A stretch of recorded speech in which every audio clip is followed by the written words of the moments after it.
His name is Ryder. Tio said he's agua chiltepin.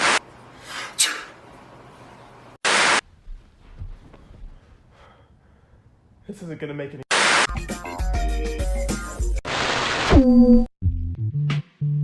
Love you, bro.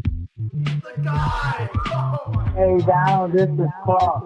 Hey, if you get a chance, could you give me a call back, please? Love you, bro. I want to talk to you about the house. Hey, Donald, this is Paul. Love you, bro. Hey, Donald, this is Paul. Hi, I'm John, Hi, I'm Trevor. and you're listening to Caps Off, formerly known as the Caps Off Show. Yeah. Now and forever known as Caps Off. Yeah, I don't know why we danced. I guess it was kind of my idea. I remember you telling me not to for a while. There was no point. We were like Caps Off with John and Trevor. There was this obsession with rebranding, I believe. Yeah, we could have just called it Caps Off from the get-go. Yeah. Well, here's the thing is, just let it at that. the format that we tried to do it in is like every 10 episodes is like a season. So then we had this immense amount of pressure every 10th episode to be like, we got to do something completely different. Is it so wrong to try? For an audience of like 50 people. Yeah. Oh, actually, yeah, we got 55 subscribers on the Caps Off YouTube channel. So I would consider this our 50 subscriber special, or maybe our 50 follower special, because I think we hit that much on Instagram as well, which is awesome that we're still marginally growing, because we haven't done this in over a year. Maybe longer, maybe 2 years. Some might call it crawling. But growth is still growth nonetheless, right? Correct. There was a couple of things that I wanted to talk to you about. Within that year, I think last year, I might be, correct me if I'm remembering this incorrectly, I had an idea, Bob Dylan was coming to the East Coast, and he was going to come to Buffalo, or like to the Toronto, like Rochester area, which is where I live, and then I live Buffalo, and then he was going to go through Ohio, and I was kind of mapping out. I have in my journal like the calculations for how long it would take for both of us to go, and like what would be the best place to like meet in the middle, and we could go see Bob Dylan together. I remember bringing that up to you, and I believe you said something to the tune of, "I hate that old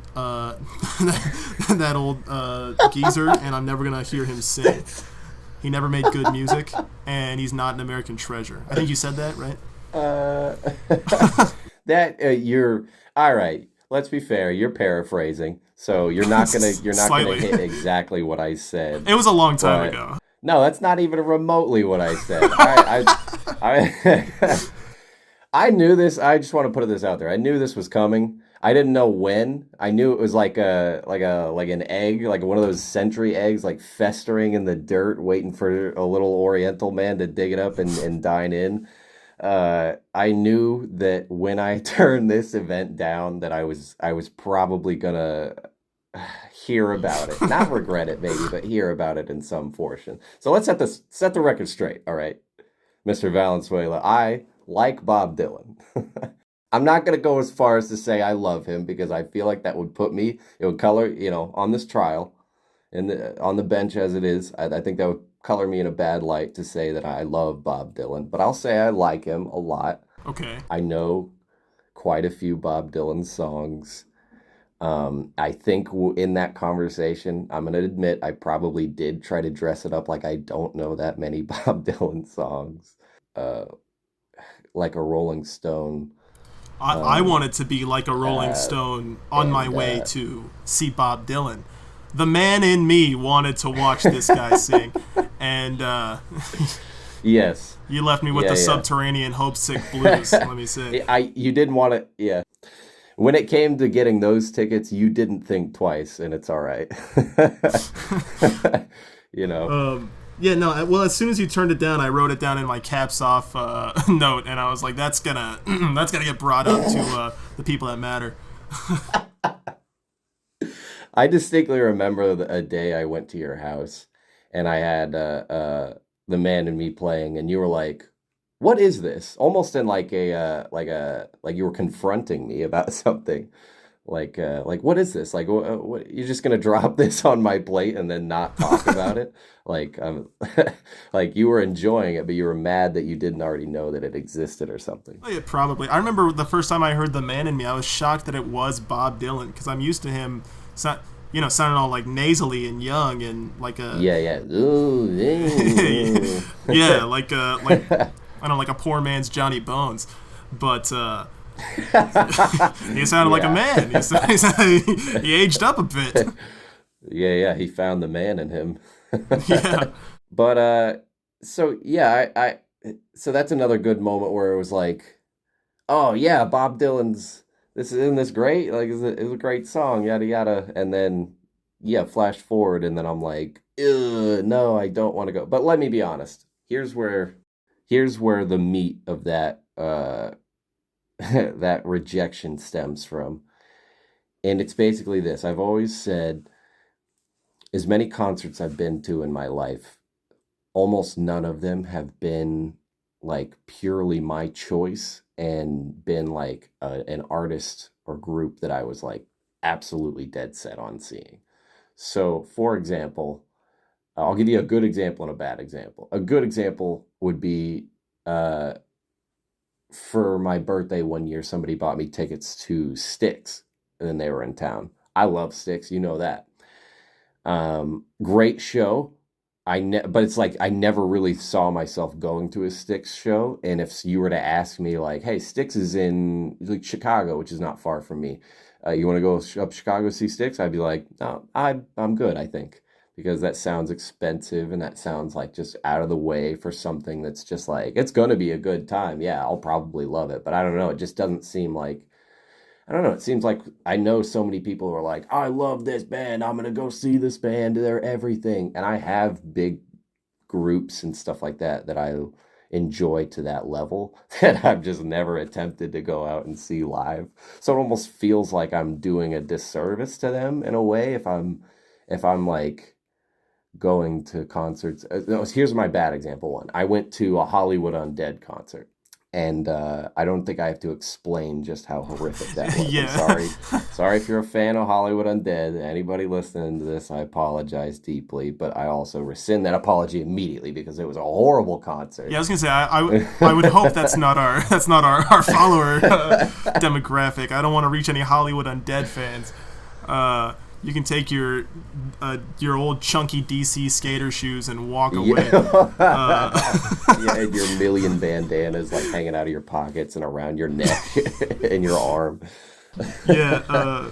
So Jingo what you're jeans. saying is like because I think I understand what you're getting at is like because I was a considerate friend and asked you and tried to schedule it instead of just buying you the ticket and saying, "John, we're doing this," you felt offended because I wanted to make sure that my friend with a family and a life could make the plan, right? Could make it happen.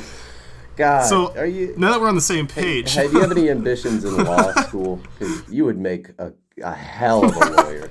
I think I've said this before. You are just yeah, so good with like you could take a hit and then like almost immediately bring like a headbutt back with the same power as the fist of the hit that first hit you. I don't think I have that ability with many people, but you, if I'm being honest. Oh, okay. 'Cause I'm such a simpleton. I did watch Oppenheimer and think like, man, that lawyer, he sure knows what he's doing. He's tripping Cillian Murphy up. But yeah, so maybe I don't know, maybe. All right. Well, I just wanted to put that disclaimer out there before you really dug into me. That my actual point is that I don't know. I don't know. I guess I don't have a good point. That's all right. That's all right. I'm not I'm not losing my mind about it. I'm not actually too bothered about Bob Dylan.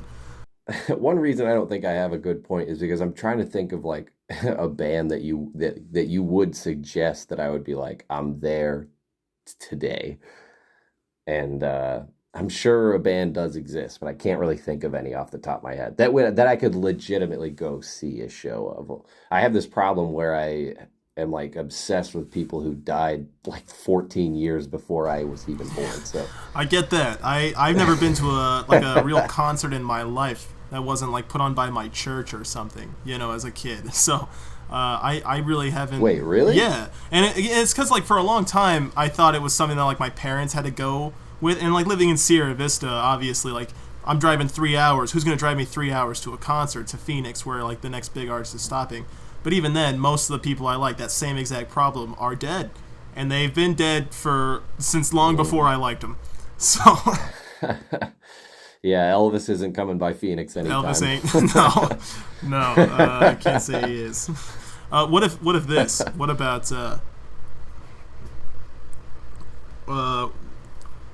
what if I promise to get you super shit faced, and then I can promise like Creed, Nickelback, and Linkin Park in a single night?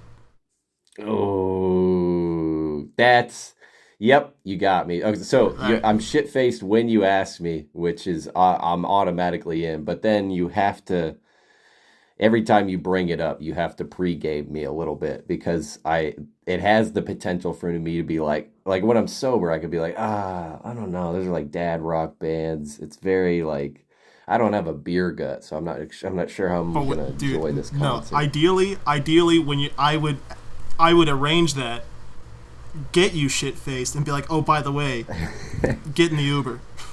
You're gonna love this. Yeah. Okay. All right. Well, you know what? I'm not buying the tickets either way, so it sounds like a primo scenario. It sounds like exactly what I need to go to a concert. Okay, perfect. I'll keep that in mind. Yeah, I'll keep that in mind next time I want to take it to see some old bag.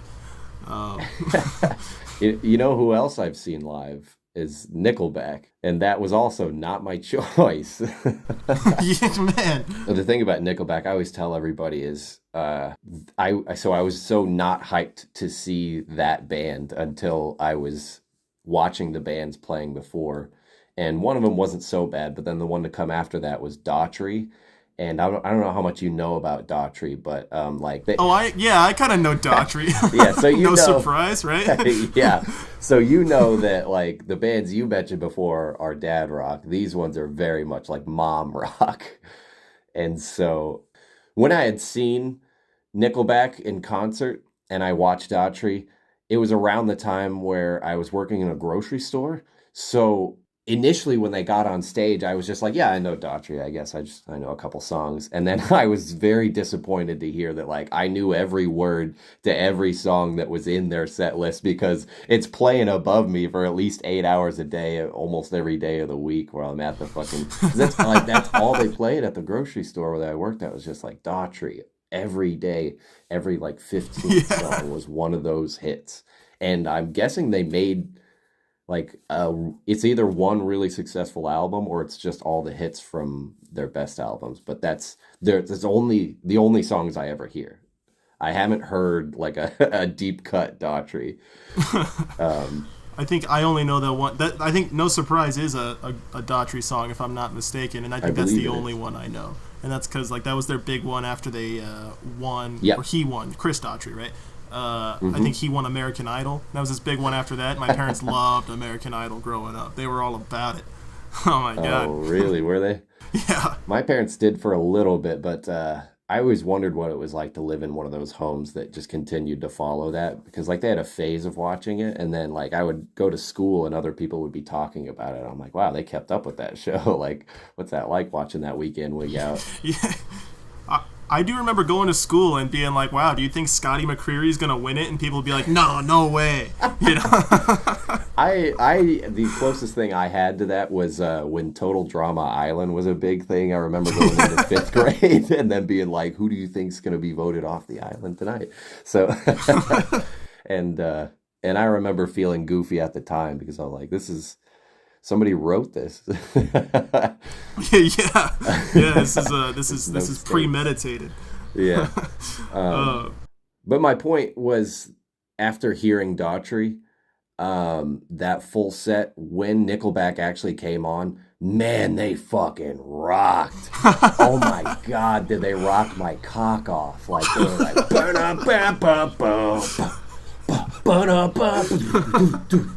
I was fucking like, and I was too young to get beer, but the just the absolute high of the energy exuding from stage, I felt like I was hammered. I was just Yeah. like, it was such a whiplash. And I can't say I legitimately like Nickelback, but I did have a good time. I'm not gonna lie. Nice. Yeah, no, I got to be in a certain mood for Nickelback, but I'm not gonna lie. When they're hitting, they're hitting. I lose my shit. I kind of go crazy, animal mode. Yeah, like an animal. Yeah. Yeah, exactly. Just got your license back. Before we get off this topic of like guilty pleasure stuff, real quick, I just wanted to hit. Are you at all in any way a Smash Mouth fan? Yeah, of course, dude. Walking on the Sun's great. Yes. Okay. Thank you. Walking on the Sun's like such a good song. So I had it come up in Spotify the other day, and I immediately like knee jerk reaction went to go skip it. And what I stopped on is I saw the cover art like for the album, and I was like, oh, that's kind of cool.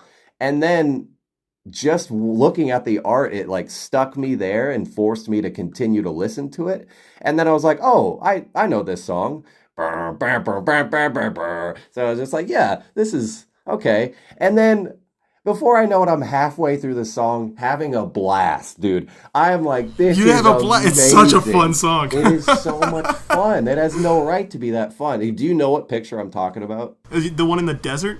No, it's like I don't know what kind of car it is, but it's like this car like flying through space, and like it's like a big space background. I think there's like a moon or a planet, and then there's this like red tag like thing on the side that runs down, and it's supposed to look like it's like Chinese lettering, but I'm pretty sure it just says "fuck you." It says "fuck you" or "fuck yeah" or something like that. But I just was staring at that for so long, and I was like, I need like a poster of this. Yep, that's That it. thing? That's it right there. All right. I love that fucking picture so much. That's That badass. whoever designed that deserves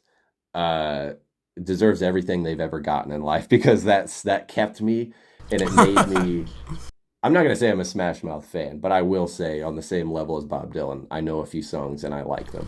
I like Walking on the Sun. I feel like every time I listen to it, I could not tell you right now what the song is about, but I know every time I listen to it, I get a new like sense of like, wow, I didn't know the lyrics were hitting that hard. Yeah. Or like, wow, this is Yeah. fucking wow, what a song. They were thinking. Yeah, and this is the guy from Shrek. They were rubbing the brain cells together with that one. This is the guy from Shrek. Did you ever see that fake tweet from like the guy from Smash Mouth? I forgot his name. The one who I think he died a little bit ago, right? Yeah, he did. But the fake tweet was like, we were gonna be the next Beatles, and Shrek ruined us. You know? You ever see that shit? No, that's gold though. That's good. There's a story I've been wanting to tell you. I've been saving it. I was gonna tell it to you, but then I was like, we haven't recorded Caps Off in a while, so I'll tell it to him on there. This is a very it was a tense moment of mine. A bit, I guess, a little embarrassing, but Okay. it's all right. It's all right. It's hey, check it out. So I'm the general manager of a gym, and I have employees. I have people who work under me, and there was this day where I came in, and I was having an employee who hadn't worked for a couple of weeks. Like, I hadn't seen him. He had COVID, and then he had like some other thing that he had. So it had been a couple weeks since I'd seen him, and I came into work, and it was him and this other girl working, and this girl, we'll call her Jenny, because that's not her real name, and she's a real person who I still know. So Jenny came up to me, and she was like, "Hey, I was wondering if I could leave early today," and I was like, "Sure. Why? Can you tell me why?" And then, because obviously if it's like I want to go see Pitbull, I'm gonna be like, "No, you probably shouldn't be leaving work early to go see Pitbull." Maybe. Yeah. How long's the drive? It's But a 305. But no, she was like, I didn't realize today is the 8-month anniversary of my best friend's death, and I was like, oh my god, and so as you know, my best friend died a couple of months back as well, and so obviously when she said that, I was like, dude, get the fuck out of here, don't, yeah, of course, leave whenever you're ready to. We got the coverage. I'm not worried about it. Sure. And so she's like, I'll probably stay for a little bit longer, but I hadn't thought about it, and I saw a memory while I was here at work this morning, and so I just feel like I kind of want to depart and go hang out with my other friends and kind of work through that. And I was like, yeah, no problem, of course. And so she was sitting at the front desk. She was still working. She hadn't left yet. And this guy that I hadn't seen in a couple weeks walked up, and I was like, we'll call him John. We'll call him Johnny Van Hook. And Okay. and I was like, I don't know, man. It was like word association. I wasn't thinking, but I like looked at him and I was like, I hadn't seen him, and I got excited, and I was like, oh my God, John, I feel like I haven't seen you in like 8 months. Oh no! Yeah, and I like, dude. When I tell you, I was standing like 3 feet from her. I know she fucking. I just tried to. I just turned around and started like working on the computer. I was like, I can't fucking, I can't look at her. If I look at her, I'm gonna cry, beg for forgiveness. This shit fucked me up. I'm not gonna lie. I was like rolling about that. Like I'd be in bed, like waking up, like, oh my God, why would you say that? You could have said forever. Yeah. I haven't seen you in forever. Would have been easier. Oh my God, dude, I felt like such a fucking idiot. I was starting to think you died.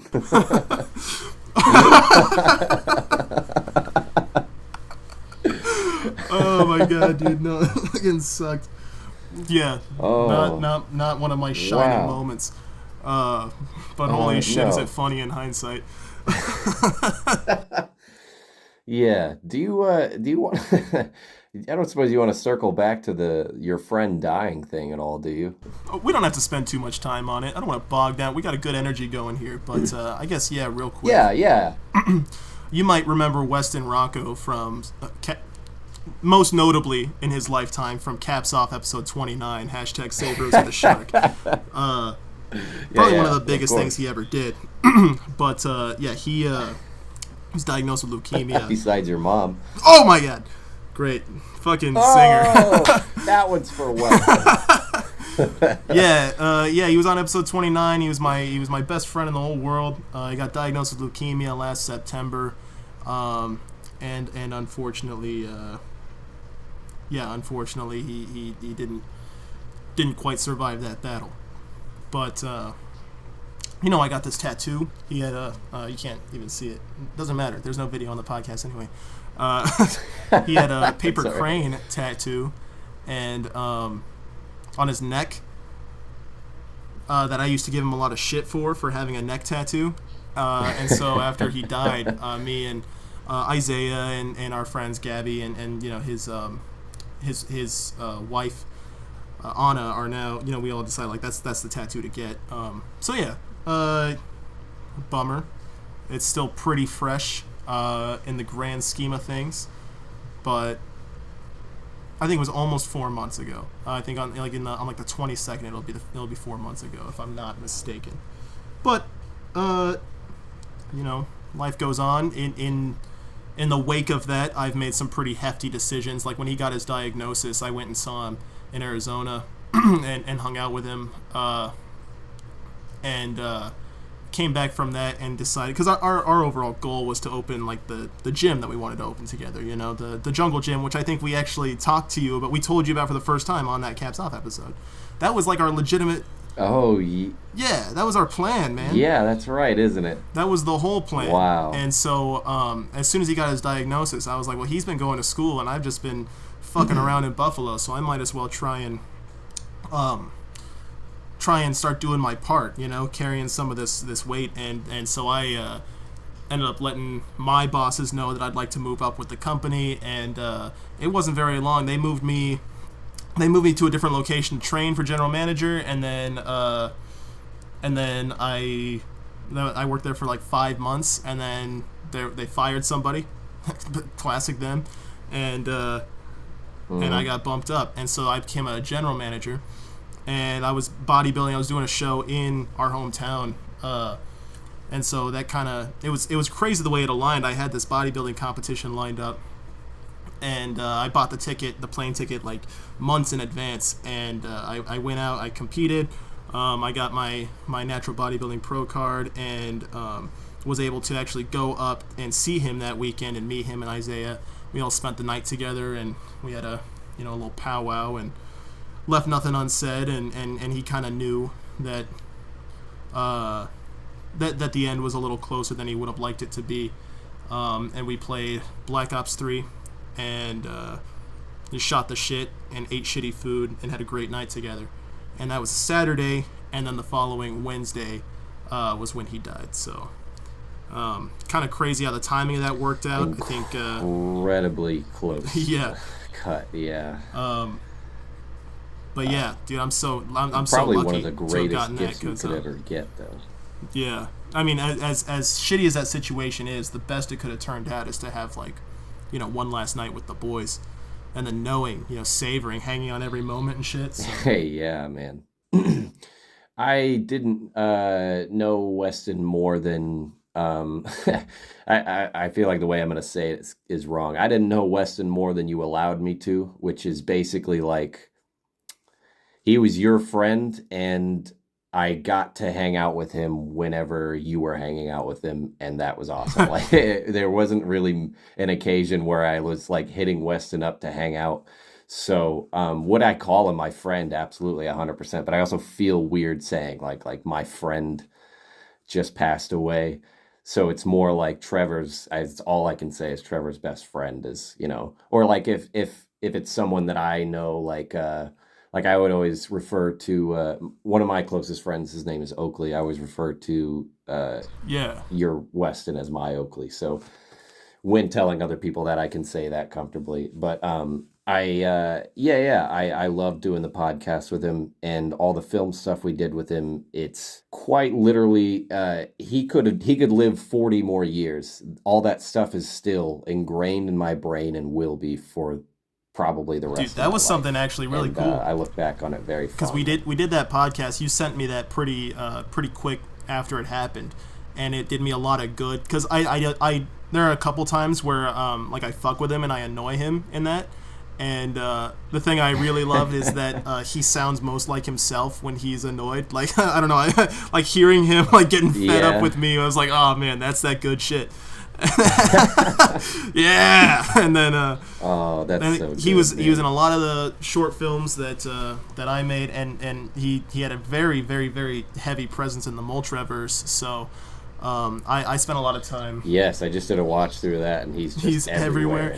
I have so many little behind the scenes things, bloopers, things that didn't get shown or in the final cuts of things of us breaking and just losing our shit laughing. So it was really cool going through all of that and seeing, just seeing us having a good time. And you've shared videos that I had never seen before of us of us shooting Vienna, which never got finished. But yeah, man. So I don't know if you could ever mention Vienna without saying, without being like, which was one of my greatest failures. That Return to Casita Rojo. Yeah. You can't bring it up without being like, before it went down in flames, it was the greatest idea. Which I feel you there. That's how I feel about all my projects as well. Yeah, Vienna is definitely that one. I don't think that's ever getting made, especially now. But Return to Casita Rojo, I still work on from time to time. I write for it. I've got a whole like prologue, and the world's become a lot bigger than that was my Western for, I don't know what Caps Off knows and doesn't know, but I was working on a Western before I moved out of Arizona, and since I moved, I didn't finish. I finished like 2 minutes of it. But I've written for that. I've gotten so much more. Like it's like a much bigger world than I had originally anticipated, and things just keep kind of falling into place. Cool new characters, cool new like landscapes. So that's fun, but definitely not getting put to film anytime in the next couple decades. Not with that attitude. Oh. Or schedule. Jesus Christ, are you fucking busy? I am busy. Yeah, that was another thing. That's what I was really trying to lead up to. Is like, then after Weston passed, I was like, well, I can't not open the Jungle Gym. Now I have to. Not that was ever not the plan. Because it always was the plan. But now I'm like, now it's strictly on my shoulders. So I've, I'm running this gym, and trying to garner like day-to-day experience doing that and build my skills doing that, seeing what it's like. And then I've also gone back to college, and I actually just started that. This is the end of my first week, and I am caught up, which is awesome because I used to suck at school, and I still kind of do, but I'm forcing myself to do the work. That's good. I'm glad to hear. Yeah, I hope the size of my cranium increases marginally throughout the semester. Yeah, you'll be big baby brain Trevor in no time. Yeah. Yeah. Hey, there's another story which is not really related at all, but it was something kind of nuts I wanted to talk to you about. I didn't know if you might have seen it, because I know you still got shit on like your Facebook that having to do with Sierra Vista, and I know a lot of the Sierra Vista news pages, Cool FM, shout out, we're posting. Our one of our friends of the pod, you could say, Cool FM Online. Sort of, yeah. He was friends with, my shitter boss Levi. So, but Levi, I still need my W-2. You sent me that? You son of a bitch. But no, there was a woman. I saw this article shared by one of these news places. There was an article. So apparently there was a Wells Fargo in Tempe, Arizona, where a woman, it's been a while since I read the story, so I forgot her name, unfortunately, but a woman went to work. She worked there. She clocked in at 7 a.m. She was 60, and during her shift, she died at her desk. And they didn't notice or find her for 4 days. 4 fucking days. Oh my god. What Dude, the 4 fuck? days they were. Yeah, the employees. Wells Fargo released a statement. They were like, "This is like an underpopulated area of the building, and not a lot of workers are remote. It's a 3-story Wells Fargo, But I mean, employees were like mentioning a smell, and they were like, "Yeah, I thought we just had plumbing issues." People. How many times did people walk back like a long weekend, Janet, and like pat her on the back? Uh-oh, don't let the boss catch you, thinking she's sleeping at the desk. Is it just me, or has Greg been eating Indian food for lunch every day this week? Burning the midnight oil, I see. Are those jokes allowed anymore? Indian food? I think so, because it's Indian food, right? You can make fun of the food. Yeah, not the people. Yeah. Yeah. The people smell great, I'm sure. well. No. Yeah, dude. That was. I read that shit and I was like, "What the fuck, dude? 4 fucking days? This poor woman's family." They were like, to know, like that's your mom. That's your mom for 4 days at her desk. But then that brings up a whole other issue, dude, which really freaks me out. I don't ever want to die at work. Can you imagine? I imagine my death every sort of way. I never stop to think, what if I die and I'm at work? And that's my great culmination. Yeah. That's the big end. I think that's universally one of the worst positions or like situations to die in. Yeah. Is like serving someone else. Especially if like you died, like if it was natural causes, yeah, that sucks. But it's tenfold worse if you die like in construction or doing something that's even remotely like dangerous for not necessary results for the danger that you're put in. You know what I mean? And then right. you die under those circumstances, then it's like, what the fuck? You know the song Highwayman? Yeah, of course. Yeah, in that song they sing about Are you gonna talk about the dam builder? Yeah, he falls into the concrete, gets buried. Yeah. Picture this, all right? Boulder, Colorado. All right. Big river, wide. Yeah. We're talking wide river. Big wide river. Yeah. Homeboy slips. Yeah, slipped and fell No, into the but wet concrete below. yeah, but Good song. yeah. Is that the what you're trying to say? Is that's a good example? Yeah, dude. Of What if like, that happened? What if like yeah. I can't wait. I'm 35, no dysentery, and then that's how you go. I think the same jokes can be said and have been said multiple times about beavers, where like beavers see a bunch of running water and they're like, I don't fucking think so. So it's such a ridiculous thing to be like, we gotta build like this giant natural occurring body of water just powerfully carving its way through the landscape. We're like, we gotta put concrete in the way and stop it and Yeah. redirect it. And I don't that like guy that. died I in want the to process control of that. doing that. Yeah, yeah. Look at that. Look at And that. he I'm died not in because charge of someone that. else wanted to control it.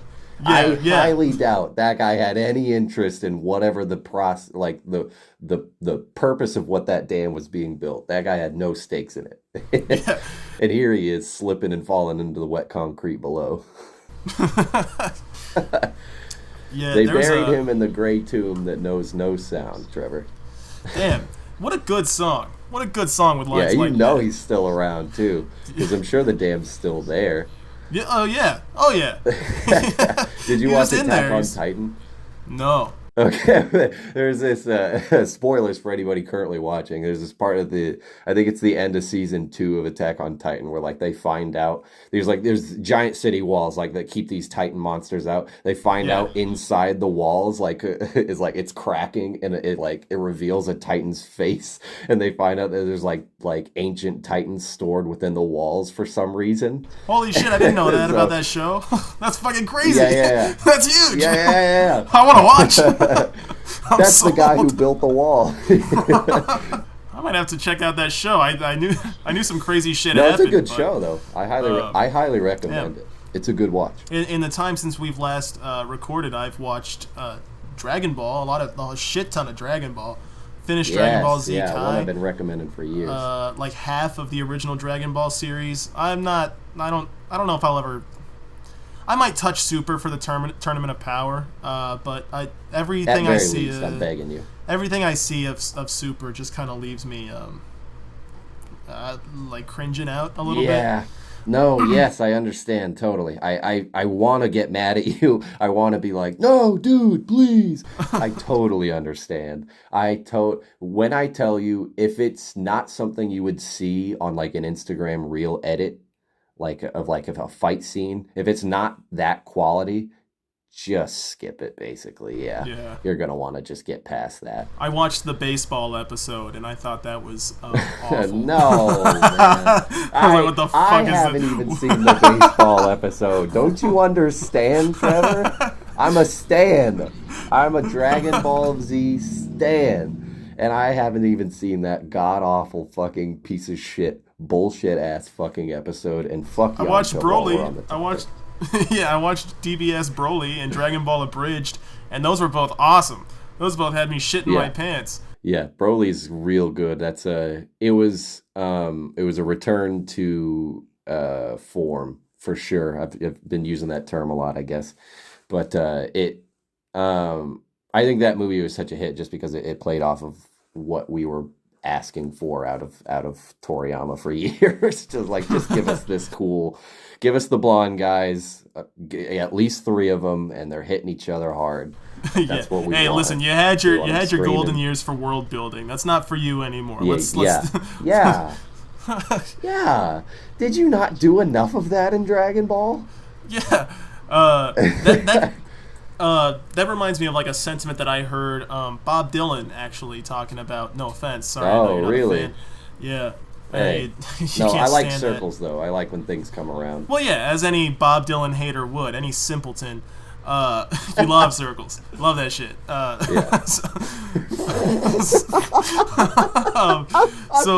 Bob, I heard him talking. He's like Circles old are as easy. shit. He's old as shit, and he was talking about like, well, when I wasn't old as shit, I was writing all these songs, and he was listing off stuff from like Desolation Row. I know is one you know that's like really like lyric heavy. And like Stuck Inside a Mobile have like these really like almost like enchanting kind of like magical descriptive lyrics, in my opinion at least. And he's talking about this time where he was writing songs like that, and he's like, I couldn't. He's talking in this interview saying, I can't do that anymore. And the interviewer's like, what do you mean? You have the skill, like you did that before, and you could do it again. He's like, no. I believe that there was a certain, I don't know if it was the time or who I was or where I was, and all of it just came together perfectly. There was a magic that I was drawing from where it almost didn't even feel like I was writing the words, but I could tap into it, and it would just come out, and the art was created, and I can't do that anymore. I have to work a lot harder at it. I have to think a lot harder at it. It's not. He's like, don't you think I've tried?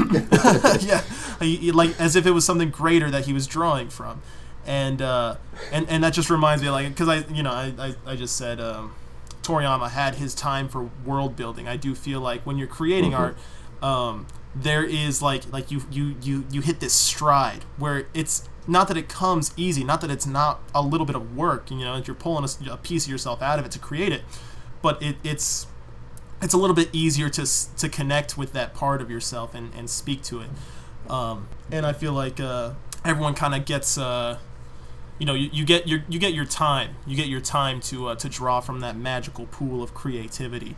And build something truly unique, and you see so many artists, so many filmmakers, novelists, musicians especially, who have like really great runs, and then it just seems like something just like they just can't do it anymore.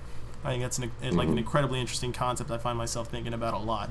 And then I start worrying about, like, am I capitalizing on mine? Is it time for mine? Am I getting there? Uh-oh. Yeah, I suppose it could be credited to like the law of diminishing returns. In a way. A little. But I think that term is more for people who are trying to constantly milk it. But then I guess Bob Dylan is someone who's like accepting and looking at it in the face as like, it's just not going to work like that anymore. It's something wildly related that I found wildly entertaining as well as a TikTok I watched the other day that was talking about how Jim Carrey, right? He had very, very publicly stepped away from acting, made it clear that he felt very disgusted by the way Hollywood works, and that he's just going to step away. And then the thing that brought him out of that funk was the Sonic movie, Sonic the Hedgehog. He's playing Doc Eggman.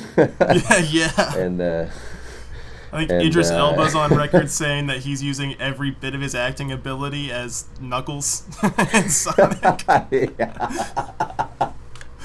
Yeah, and then now we got Keanu coming in as Shadow, which I think is I'm not a Sonic the Hedgehog fan, but I used to be a Shadow fan as a kid. So it does tickle me a little bit. I'm not gonna lie. I think the casting is pretty well done.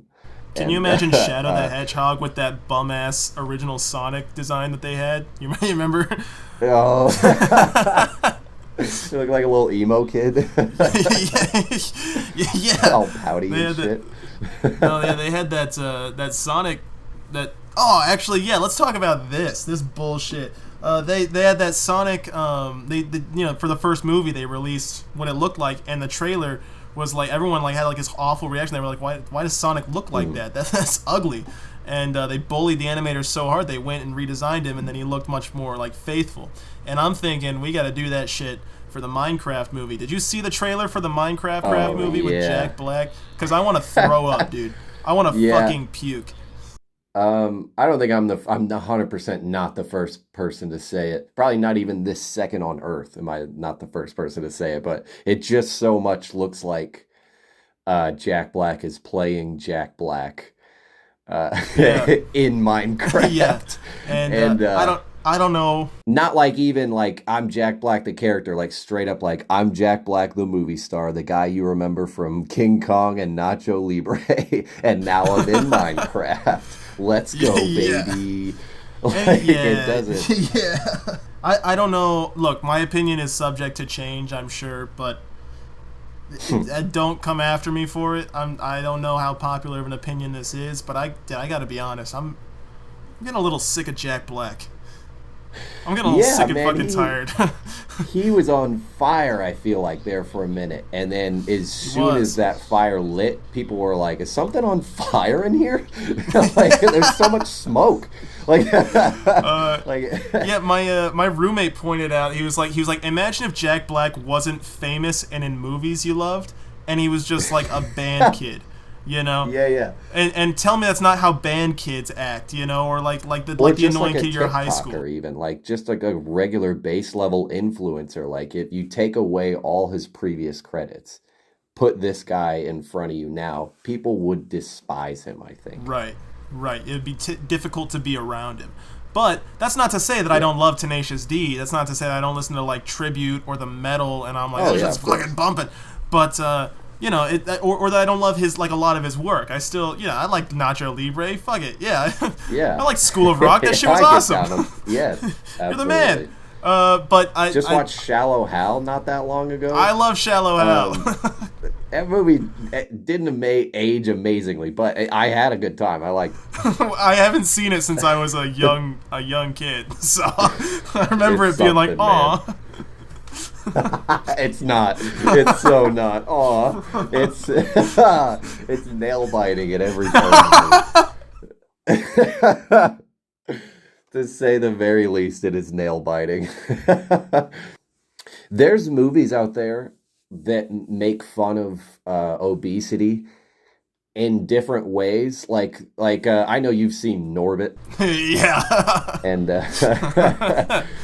so that movie tends to make fun of fat people in multiple ways, right? Shallow Hal addresses it almost like a personal threat of like, these fatties need to fucking die. You need black magic to love such a hideous creature.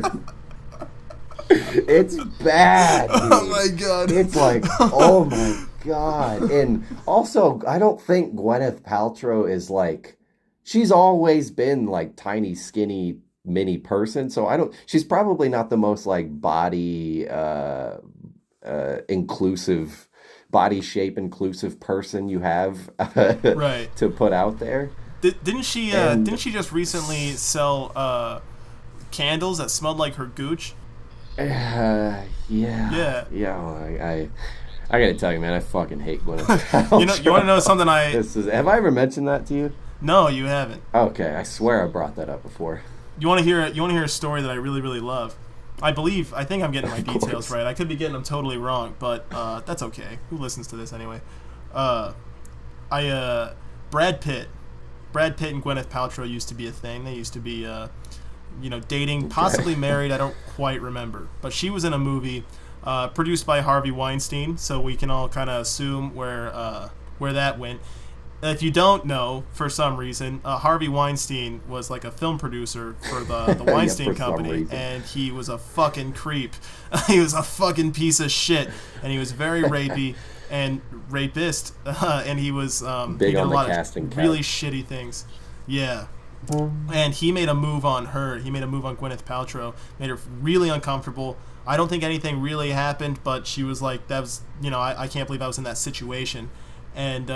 And Brad Pitt approached Harvey Weinstein, like at the next like award show that he saw him at or whatever, and he said, if you ever make her feel that way or speak to her at all, I will fucking kill you. And Harvey Weinstein I never will fight fucking club you to death. You're gonna learn why it's called Fight Club. You saw that movie, right? You saw my movie, Fight Club. Yeah, this was in like 2000, and he was like, "Once upon a time in Hollywood, there was a little creep."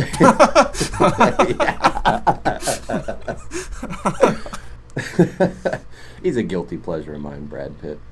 I love to hate him. I'm not guilty at all. I'm not guilty at all. I love Brad Pitt, dude. I love me some Brad Pitt.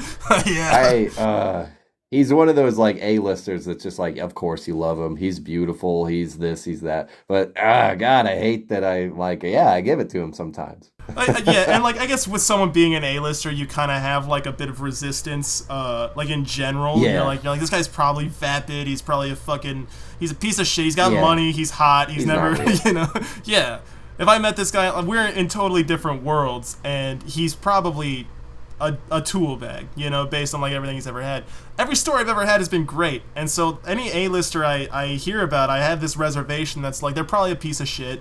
Maybe they're part of the cabal. No, but I probably just think like they probably just have some like fame-induced assholiness about him. But I don't get that from him. I don't know the guy, so who knows? But as far as I know, he seems A-okay.